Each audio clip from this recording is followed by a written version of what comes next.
You are listening to Gangland Wire, hosted by former Kansas City Police Intelligence Unit Detective Gary Jenkins.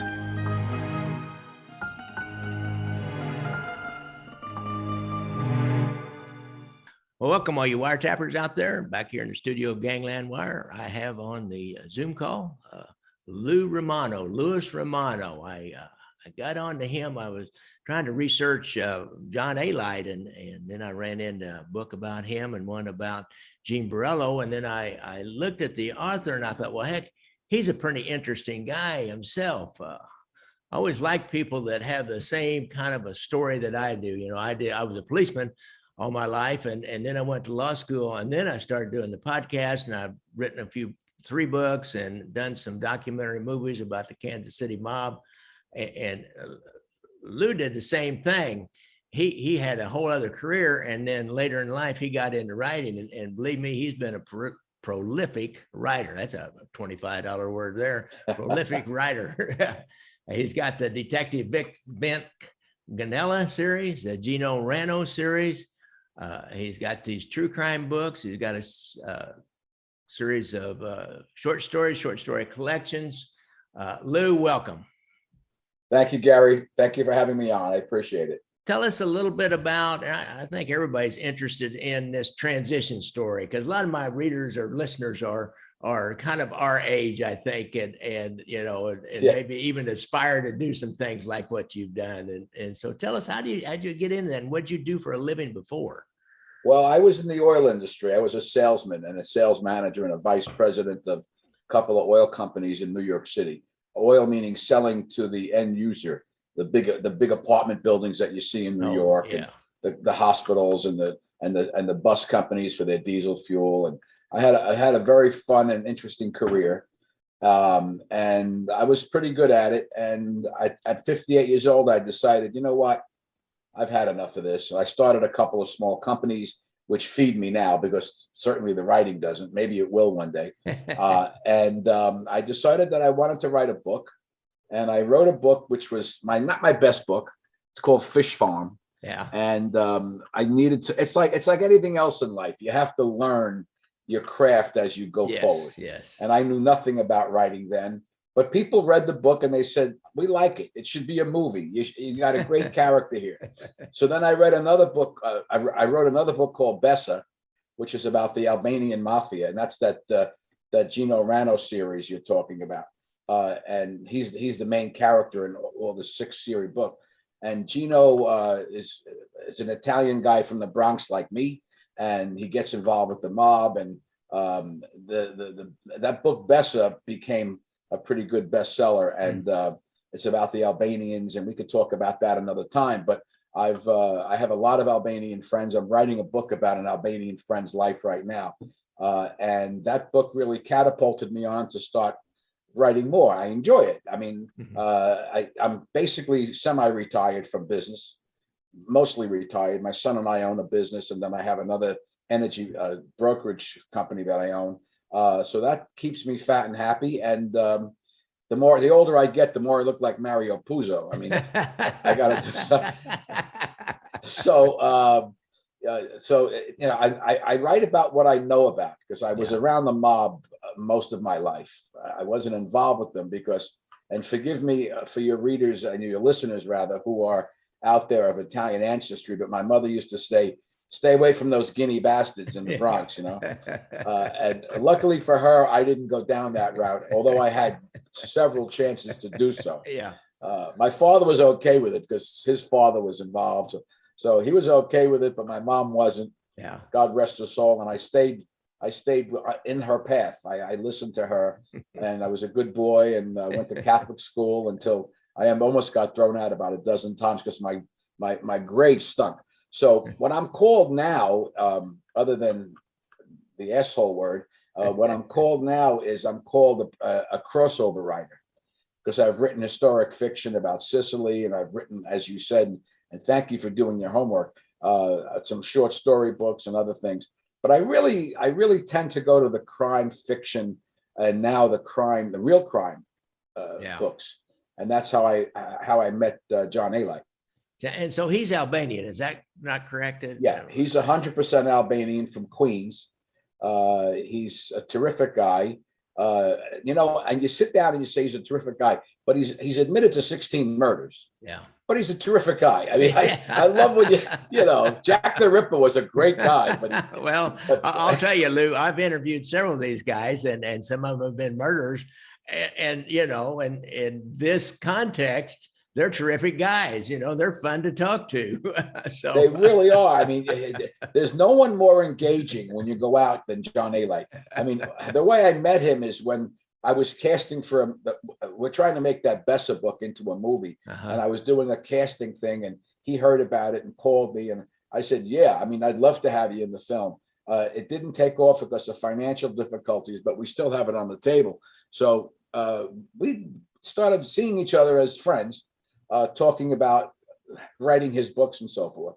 He had a couple of books that were written that were great. And a couple that were not so great. So he said to me, would you write my new book called John Alite Mafia International? I said, yeah, I'll try it. And I spent countless hours with him in person, on the telephone. Yeah. I can remember one time, if I could tell a little story, we were at a steakhouse in New Jersey where I live. Of course, the Soprano State, right? That's what New Jersey. Yeah.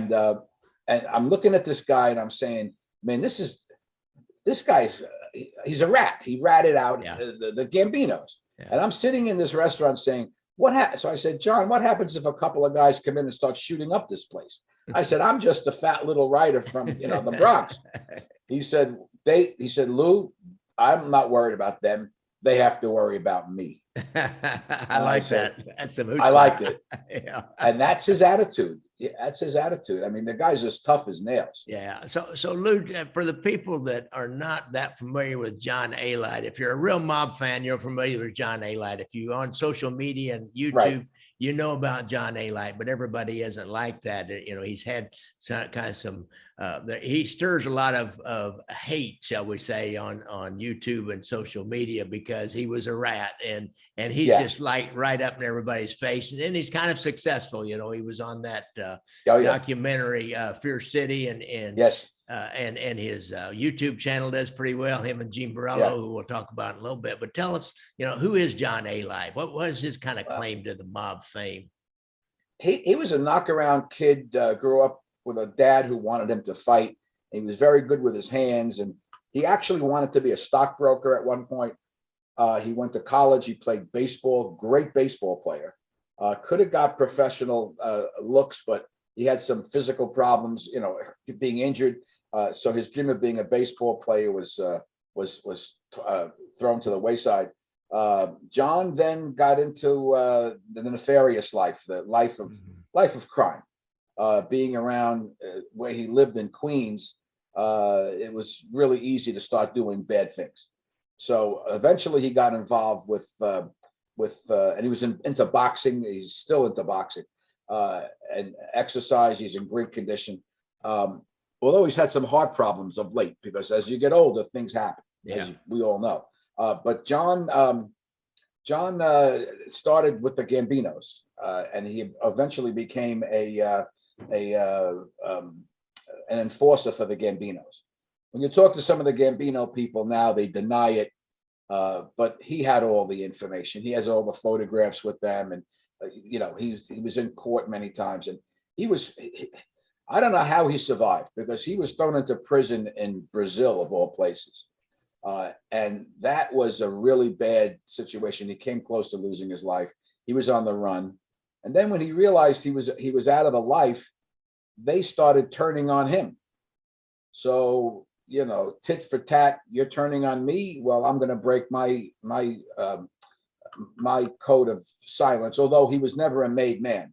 Yeah. He can't be a made man, Gary, because he's Albanian. You've got to be 100% Sicilian, Italian on both parts, on both sides of your family. And John's Albanian. So all he was he was an enforcer, beating the crap out of people, baseball batting them, stabbing them up, shooting them, killing them at the behest of his bosses. They seem to be denying it of late. I've been seeing things on YouTube.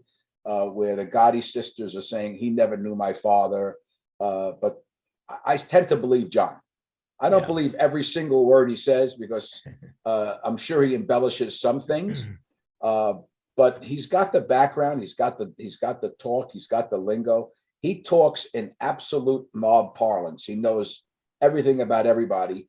And the amazing thing about John, other than being a mafia enforcer, is he's got a photographic memory.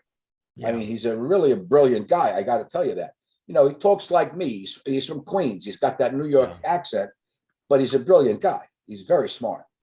And he's into 1,000 things. Now he's trying to get his movie career going. And if you sit with him, you fall in love with him immediately. Yeah, I could tell that from seeing him on those things. He's very charismatic, and you know, he testified against Gambino enforcer Charlie Carnelia. And obviously he was there. He was one of the guys. So I don't really doubt his bona fides, as we call them. Now, we just talked about the Albanian mob. Now, what does that mean in New York? I think I told you a little story about I ran into some guys that were hanging out and they had a limo service, and I was retired, and I looked at them. I said, well, those look like the guys hanging out in front of the social club down there. Right. They all kind of, look Italian, and they look Italian, and they dress the same. And it's like the hairs on the back of my neck stood out. And they all had some little bit of gold jewelry on, and they just had that look. And when I went out and got in a limo and I got the tag off of it, I called a friend of mine. Like I said, I was retired by then. He said, oh yeah. He said, that's our Albanian mob here in Kansas City. They got a big limo service. and we got them bringing that drug dealer back from the airport and things like that. But so what's that mean by the Albanian mob? It's not pyramid shape with a boss and all the way back to Sicily or commission. What does that mean, Albanian mob? It's Albanian gangsters. It's Albanian bad guys. And I must say this, I have a lot of Albanian friends since writing the book Bessa, and it's a very tiny portion of their population. The Albanians didn't come to this country until the 1960s, the late 1960s. And they have done so much good. Now their children are going to medical school, and they're doctors and they're lawyers, a lot of attorneys and a lot of professional people, financial people, very successful people, and in a very small period of time. I mean, I have to tell you, about 80% of the pizzerias in the New York area are owned by Albanians. Oh, really? I'm serious.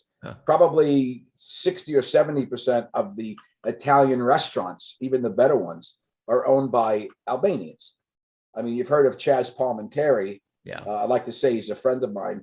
Chaz has a restaurant called Chaz Palminteri, but it's really owned by the Albanian people. So they're not gangsters. They're regular, good, hardworking people, industrious, smart, hardworking. But just like any group of people, a small percentage are going to be just like Italians or Sicilians.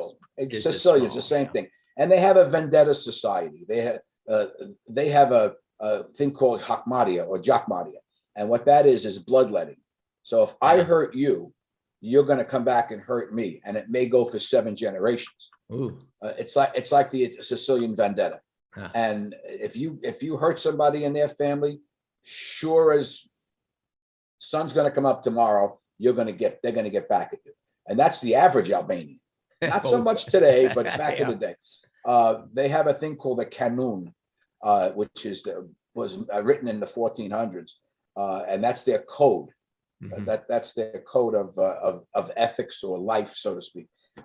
But they're tough guys, and they are into a lot of things, like any other mob organization. But they're not organized. They're into drugs. They're into gambling and whatever else the drugs are. I don't see much of prostitution in their purview, but a lot of other things. And they're severe. They're not going to play games with you. They're tough people. Those guys that are in the crime end. But it's not organized where you have a capo and and things like that. It's not like Lucky Luciano made in his day. Okay. Yeah. All right. I got you now. Thank you. So let's talk a little more about John Alite and your book. Was it about him when he was on the run? He had a caught a case when he was down in Florida doing some extortions and things Yeah. like that with a crew. And then he seemed like he caught a case of some kind. Yeah. And then went on a run. And so let's talk about it. Is that what your book's about? A little bit. Yeah. It's a little bit about that. It's a little bit about the things that he did up here, some things that he did overseas with these guys from Sweden and England who were bad guys. You know, it's trouble seemed to follow him wherever he went. Yeah. I have a copy of the book. I don't know if you want to see good. it. Yeah. I was going to ask you to do that. Okay. That's John. Yeah. That's John on a rooftop. And it basically, it's called the John Alite Mafia International. Yeah. He's the book at times seems to ramble, and I wrote it because one story goes into another, and he if anybody says he wasn't the real deal, I have to question them, and including John Gotti Jr. They hate each other. Yeah, I gathered that. I But, know the Gottis hate him. Listen, they say bad things about each other, and how long is that going to last? But, John Gotti Jr. I've never met him. I've never spoken to him. Yeah. But he seems to have gone on the right path now. He's not doing anything. Yeah. What John Alite is doing now is trying to convince young people not to get into that life because there's no future in that life. Tell me, Gary, how many major mob guys made it and died in their beds? Not many. I could just, I think of Carlo Gambino. Yeah. And after that, I can't tell you another one. Anthony Accardo up in Chicago died in his bed. He's one of the Anthony very few. Accardo. Yeah. But, Maybe what's his name down in Florida, Traficante. Yeah. But you know, you're murdered or you die in jail. Yeah, that's true. That's what our boss here in Kansas City did. He actually had to get let out of jail on compassionate leave, and his brother died in jail. Yeah, and his underboss got out, but he was an old man when he got out, and they wouldn't even let him go to the local casinos. He got out after a long term, and we started up casinos in Kansas City. And they have their own version of the Black Book, like they do in Vegas. And somebody spotted this underboss or old underboss, Tuffy DeLuna, playing at a casino, and they ratted him out to the Highway Patrol, which is responsible for enforcing the rules in the casinos. And they put him in the Black Book. So the poor old man couldn't even go play some cards legally. Well, I can tell you that from the town that my family is from in Sicily, La Carta Frides, it's called. That's where the Sinatra family is from, and that's where Lucky Luciano is from. Yeah. His real name was Salvatore Lucania. My family knew the Lucanias. Oh, really? They were great people. They were wonderful people. When Lucky died, he died at an airport in Naples, and he couldn't get back into this country until he was dead. And now he's buried in Queens, New York. But Lucky Luciano, he was the guy who started this whole thing. And I have to think about John Alite in comparison to him. He never would have made it under Lucky Luciano because he was too much of a cowboy. Oh, John's too much of a cowboy. Yeah. Lucky did not like cowboys. He liked everybody. No, he did not, and he did not suffer cowboys. Nope. You went pretty quickly. But I could tell you, John, and I say this from the bottom of my heart, this guy could have been anything he wanted to be. That's how smart he is. Tell us some of the stories out of your book, some of the international crimes he got into. That's not something a lot of people know about. Yeah, he was involved with this guy. I can't think of the name of the guy now, but he was involved with a guy in Europe, in Scandinavia, and they did a lot of drug deals. John was getting into a lot of drug things, and he was being chased basically from country to country until he finally came back here. Stories. I mean, I would have to be reminded of the stories, frankly, or read my book again. But beating people up, like you said that there was a limousine company in Kansas City. Well, he had a parking company in Florida that was throwing him $25-30 million a year. Wow! And he walked away from all this because they were going to get him. I mean. The feds were going to get him, and they were going to put him in jail for a very long time. But as a person, I welcome him into my home. I'd let him watch the grandkids. I mean, that's the kind of trust I have in a guy like John Alite. And I'm talking about a guy who murdered who admitted to murdering 16 people. Yeah. So, How did he fall out with the Gottis then at the end there? but there's all kinds of rumors that he slept with Victoria Gotti, which I flat out asked him that, and he wouldn't answer me. Yeah. Which tells me he did. But that's all my own supposition. He's a gentleman. I could tell you I've seen him with women who are absolutely stunning.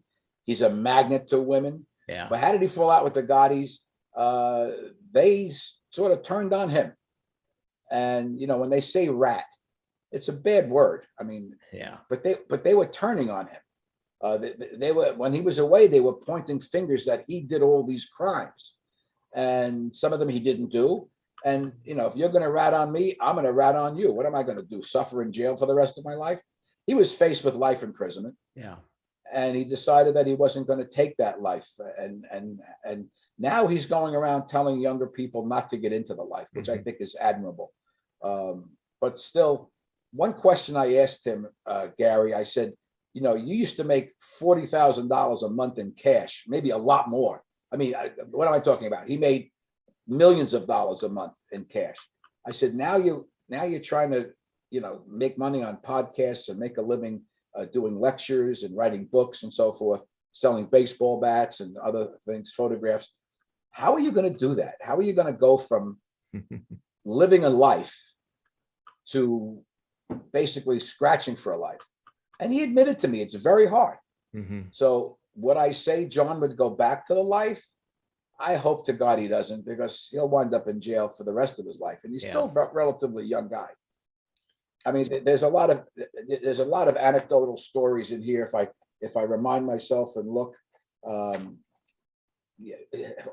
it's a good book to read because it's fast turning, and there's some fun in it. There's some funny stories, but I think I'd rather leave that to the reader to expose and find out. But he's an interesting guy. There's also a book called Gotti's Rules. Have you read that? I haven't. I've seen that. I've never gotten around to it. There's so many out there. George Anastasia wrote that. Yeah. I think that's a great book. Is it? And it talks about the Gottis, and it talks about Johnny Alite a lot. I would recommend, I'm recommending other people's work, but I think that's one of the best books I've read on the mob. So he ended up in jail in Brazil. And I assume that's because he had those indictments up in the Tampa area for those scams he was running up there. He had what I read was he had a valet company, and then he was going around extorting other money and strong arming other valet companies where it would only be his valet company, kind of your usual mafia kind of suppression of competition tactics. And Gary, when it came to selling drugs, which of course you've heard for many, many years that the heads of the mob families didn't support selling drugs, but they all took envelopes. John moved a lot of weight in cocaine and heroin. He moved a lot of weight, and that really put him on the run as well. And he lived in Cuba, he lived in Brazil, and they finally caught him in Brazil and threw him in probably the worst prison that you can imagine. And when he talks about it, I mean, your hair stands up. Yeah. I've talked to a couple. He actually killed the guy. He actually killed the guy in the jail there. Yeah. I've talked to a couple of those guys that got thrown in prisons in other countries, and it's not a pretty sight. It's a tough way to go, man. And he was there for a couple of years, I believe. Yeah. And then they finally moved him, and he paid his way out. Believe it or not, he had he got enough money from the outside because of his drug trade that he paid his way out of prison, and then made his way back here. The feds picked him up and took him back, and then he proffered, and he on Corniglia and a few other people. He's a fascinating guy. You should have him on your show one day. Yeah, I'll tell you. Maybe you can help set that up. I can. I look forward to that. He, but folks, when Lou said he proffered, that's a kind of a term of art in the legal profession. Whenever a person gets ready to come in and make a deal with the feds, they make a proffer. And what they do is they come in and sit down with their attorney and the U.S. attorney and maybe an FBI agent that's a case agent on this case. And they say, here's what I can tell you. Now, you can't hold this against me. This is all off the record right then. But here's what I can tell you. And now what can you do for me? Or here's what I want. They make some kind of a back and forth deal on what they'll do. Like Sammy the Bull had to admit to all of his past murders in order to do that. And they tell you in that process, they'll tell you, if you leave anything out and it comes back to discredit you when you're testifying against Cornelia or whoever you're testifying against, then this deal's off and you're going to go to prison. So it's a interesting process. It's exactly right. John told me a story once. He had to go collect money from this guy, and he went to the guy's house. The guy basically ran up the stairs from the house, and John shot him 3 or 4 times as he was fleeing. And I said, "Did he die?"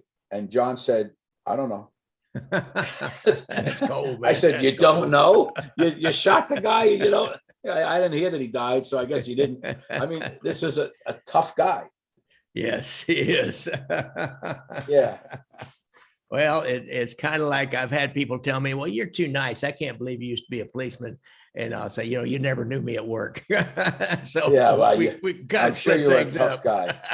So the way I met Gene Borrello was I knew his aunt from when I was in the oil industry.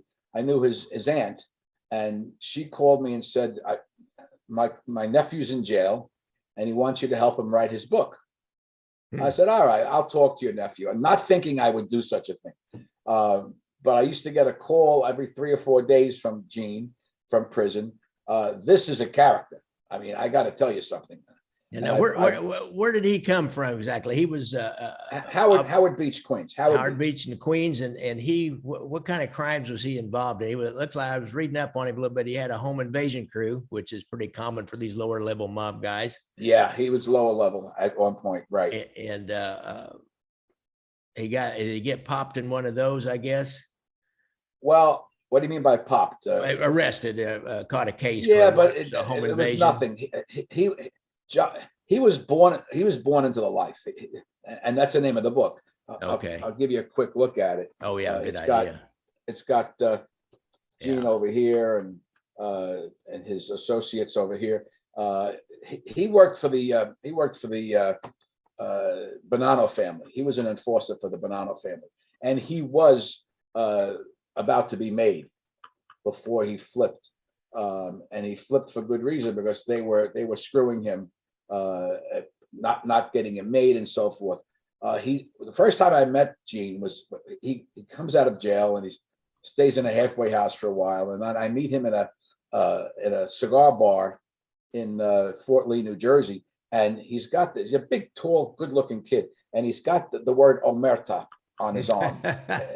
I saw that tattoo on that podcast or that YouTube video he does. Here I am. What do I have to lose? He's not going to shoot me in the cigar place. Yeah. So I said, I guess you didn't listen to, for those who don't know what Omerta is, it's the code of silence. Yeah. It's a Sicilian word. And I said, I guess you didn't listen to that too much, did you, Gene? And he started laughing. He goes, no, I guess you're right.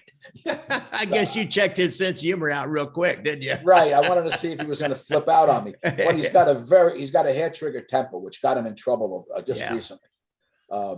He got in trouble with his ex-girlfriend, and right now he's under house arrest, and he'll be finished in January, and hopefully, he needs a lot of help when it comes to anger management, because with this guy, when you ask me what kind of crimes he did, you name it except murder. He was, and to sit down and look at me in the eye and say, I really wanted to kill somebody, but I never did. I tried to, but I never did. And I'm like, well, you're a failed murderer. Everything else he did, extortion, very heavy in the gambling with the people he was with. And he basically was a tough street kid. Will he go back into the life? I think he's got more of a likelihood to do that than John Alite. Yeah. Because he's got a very bad temper. Unless he figures how to fix that now, as a 37-year-old guy, he's going to spend the rest of his life in jail. And I talk to him all the time about it. I mean, he's ready to go at any moment. But breaking people's heads and extorting them and gambling, he was an enforcer for these guys, you know, and he did a very good job at it. For the Bonnano family. For the Bonnano family, yeah. And so, you know, that one of those last crimes he got involved in was really interesting. I remember when this came out, this old time gangster, Vinny Acero, right, got in a road rage incident. And I know this is Vinny Acero over here. Okay, yeah. And this is Ronnie G, his nephew, who was Gene's boss, but Gene reported to both of them at one time. So Acero is kind of old now and not in good health.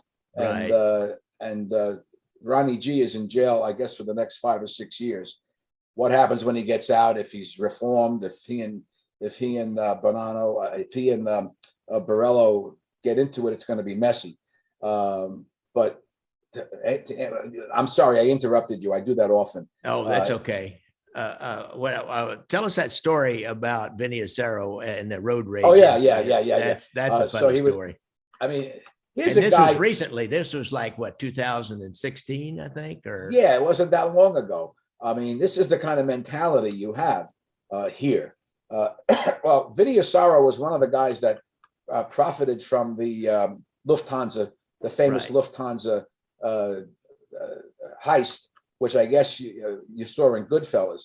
Yeah, and he made $800,000 on that, which back in those days was a small fortune. Let's face it. Yeah. Now Lou was the way I understood that Jimmy Burke and his crew worked for the Lucchese's, and but Bonnano family really kind of had that, you know, they had territorial rights over JFK. You're absolutely right. And so when they did that Lufthansa heist, then Bonnano said, "Hey, we need a piece of that action." And then exactly is that and Vinny Acero was his. Vinny Acero got the piece of the action. From what Gene told me, the money was gone with Vinny within a year. Mm-hmm. Tremendous gambling and living a life like that. So anyway, he was driving somewhere in Queens, probably in the Howard Beach area, and somebody cut him off. Mm-hmm. He got the tag, and like you, he had somebody who could get, you know, so some cop that they had on the payroll gave him the information on the person who was driving the car. It was a total innocent cutoff. I mean, you could be daydreaming and cut somebody off, but you don't want to cut off a guy like Vinny Acero. So instead of just saying, "Hey, screw it, it's over," you know, they went and burned the person's car. I mean, and Vinny got off, even though he got all that money, he got off the trial for the Lufthansa, and he beat a lot of raps. Yeah, that rap he didn't beat, so he spent some time in jail on that. But he's not well, I understand. But Gene Borrello is the one that burned the car for him, right? I don't think so. Oh, he didn't? I thought he had something to do with it. He testified about it, I believe. I might be wrong on that. I might be wrong too. I mean, it's all garbled in my mind now. Okay, I got you. I don't think so, but I'm going to ask Gene tonight. Okay. And I'll send you a note to see if I'm wrong. I don't think he did. I don't think he did that. I think that Gene was already in jail when that happened. But you may be right. My facts are not so clear right now about that particular incident. But if Vinny said bark, he barked. If Vinny said bite, he bit. I mean, I could tell you one time he and one of his compatriots went into the weeds there in Howard Beach and actually dug a grave to go kill this guy and bring him there, but the guy got away from them. Yeah. He tells you stories about things that he did. I mean, he, as a young man, as a cowboy, they called him Cowboy. He took over a betting club, a gambling club, which was owned by a mob guy, and he knew it. And he and his friend went in and robbed them. You know, it was a card game. Robbed them. Got called in, was an inch away from being killed by the Gambinos. He wasn't made or anything. He wasn't really with the Columbos at that point, with the Bonnanos at that point. And he, in the book, it talks about being in the basement of a funeral home about to be whacked, Yeah. and they let him off. They let him off the hook, and he was told never to do anything like that again. Gary, a month later, they did the same thing. I mean, that's a death wish, don't you think? Yeah, it is. It is. I have to agree with you that he may be a guy that goes back into the life if he gets bored enough and he's Right. scrabbling for money enough, then he may go back into the life. I can see that, man. He's an intense guy. I mean, that book that I just showed you guys, it's number 11 now in the mob world. Number 11 is a big number. There's a lot of mob books. There is a lot of mob books. And today on Kindle, it's number 11. He calls me every day, sometimes 2-3 times a day. Yeah. Text me, Lou, how do we get to number 1? I got to get to number 1. I got to be number 1. And then we're talking to somebody in California to do a script for it, to make it into a series or a movie. And that's where the money is in this. The books are not money makers, as you know. And I mean, he's all over me on this every single day. Oh, I bet. Yeah. I tell you what, I wouldn't want to be the guy that did business directly with him. I don't know. Oh no! I mean, I could tell you. You want to have clear-cut lines of the money and all that. Yeah, somebody did something to me. I'm not going to get into details. That was not a nice thing. I eventually made myself whole through the legal system. Yeah. And I told Gene the story over lunch at Sophia's restaurant in Englewood, where we used to meet once a week. And his face changed. Yeah. And he looked at me and he goes, "I don't like what he did to you." And I was like, I said, "Gene, it's okay. I'm gonna take care of it legally. I've got a great lawyer on it. Yeah. I'll do what you want, Lou." I said, "Gene, you're in no position to do what I want. Yeah. I don't want to do anything. I need a lawyer. I don't need a gangster." Eventually I got made whole, but he wanted to go and beat the guy up or kill him. Yeah, I know I know a guy like that you better be careful what you tell him if he's your friend, because he may want to, and don't ever ask him to do anything. You don't even act like you're asking him to do anything, because all of a sudden he'll come back and say, "Oh yeah, I did that. I took care of that for you." Well, wait a minute, dude. I didn't want you to take care of it. You know, I have a lawyer on the case. You know, it's going to come back to me. But he's a character, and I hope that he does well. He's very young, and very impulsive. But the stories in the book, there's no murder in the book because he doesn't kill anybody. He attempts to murder people. He shoots people up in broad daylight. I mean, robbing jewelry stores, low-level stuff. But still, you start off like an apprentice doing the yes, you know, and you learn your building blocks as you go. Yeah, Lou, you're onto it. It works the same way in Kansas City, and it's gone back that way for a long time. The young guys have these little crews that start out robbing other criminals. Robbing drug dealers is the big one today, and there's a lot of money in that. And I'll bet John Alite and Gene Borrello had a few drug ripoffs of their own, because there's so much money. And so they start out doing that before they move on up. And that's where they get in trouble. If they'll rip off somebody, a protected game, or somebody that's protected, and that's where they end up getting in trouble. It's just like that all over the United States and that world. You know, that you're right. They both told me the same thing, Gary, independent of each other. They both told me that we don't want to mess with civilians. Yeah. Civilians meaning a guy like me or you who are not involved in their life. Right. But the minute you cross over the line, which means if you gamble with them, if you owe them money, if you borrow money from them, if you sell them drugs or they sell you drugs, the minute you go over that line, you're fair game. Yep. They're not going to. Exactly. I guess it's the same way in Kansas City. Yeah, it's that kind of way. Exactly the same. If the country club where there may be $10,000 on the table and the game in the back room, they're never going to touch that. But the game down there in the back room of Reliable Legal Services that has maybe $4,000 or $5,000 on the game on the table, they might go rob that one.